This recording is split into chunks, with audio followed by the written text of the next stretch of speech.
Hi, I'm Sophie from France, and my story, you'll have to see to believe. My life was brilliant. I grew up in a vineyard and my parents worked super hard to make it a worldwide success. Even though they were super busy, they made sure I got the best things in life. I've just bought you a pony. You can take him out on rides around the property. Do you want to get a puppy too? We were super rich, but I didn't care about that. I was homeschooled to take over the family business, but I spent most of my time going on adventures with my best friend Luke. He was the son of our surveyor, Mr. Durand, and a major scaredy cat, but he never said no to my crazy plans, even when they landed us in trouble.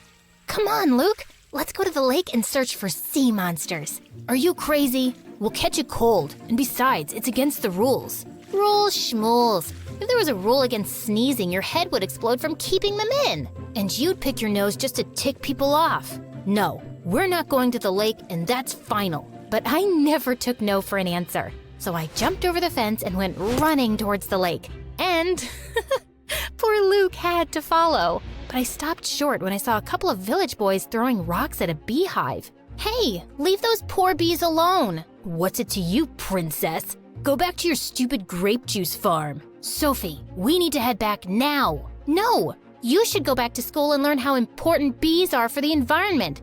What, Luke? Those aren't bees, Sophie. They're hornets. Just then, a rock tore through the nest, and all the hornets flew out, and they were pissed. But instead of going after the village brats, they attacked Luke and me. We ran for our lives, but we got stung so much that by the time we got home, our faces resembled beach balls, and it hurt. And Luke went ballistic. I told you we shouldn't go. You never listen to me. I'm sick and tired of being your babysitter. Babysitter? The stings really messed with your head. I'm your friend. Friends listen to each other. You're not my friend. Your parents hired me to keep you out of trouble. Luke, stop it. We're honored to serve in any capacity. You might be, but I'm not. She's a reckless maniac. I'm sick of getting hurt because of her. I quit. Mom, what's going on? Sweetie, you're an adventurer, and we didn't want to hold you back. And Luke was the perfect balance to your hyper-personality. So,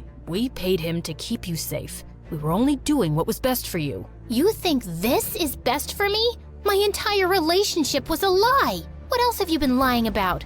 Are you two even my parents, or is someone paying you too?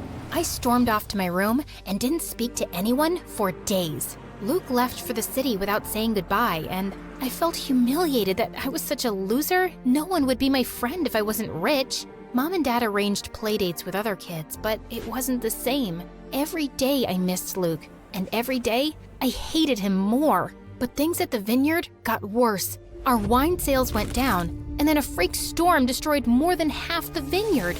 We had nothing left, and the bank seized the family estate. Suddenly, we were homeless. Don't worry, darling. As long as we're together, we'll be fine. The Durands have invited us to stay with them for a while. Stay with Luke? But he hates us. Beggars can't be choosers, love. And it's been years. I'm sure he's over all that. It'll be cramped in their small house, but it's temporary. But my jaw nearly fell to the floor when I saw their house. It was a mansion with fountains in the garden. Mr. and Mrs. Durand had made a fortune by making the right investments and were super nice. But Luke, I had to blink hard because I couldn't believe how handsome he'd become. His eyes were still as green as I remembered, and the small dimple still appeared near his lips when he smiled. Suddenly, he reached out and touched my hair. You've still got bugs in your hair. Oh, thanks. I didn't know it was there. I guess I'm a real bug magnet. Yeah, you always did attract the creepy crawlers. That was weird, but at least he wasn't angry or rude. After lunch, I was strolling around trying to let out a quiet burp when suddenly I slipped and fell in the pool. Strong arms pulled me out of the water, and I was face to face with Luke. And to my complete humiliation, I burped in his face like a bullfrog. I thought you had changed, but I still have to save you from yourself. And I'm sick of it. Hey, it was an accident. Once a troublemaker, always a troublemaker. Mom, you better hide the good plates or she'll break them in a freak accident. Luke, that's enough. Whatever. I have homework to do anyway. Mr. and Mrs. Durand apologized for Luke's behavior, but I didn't want to be a burden.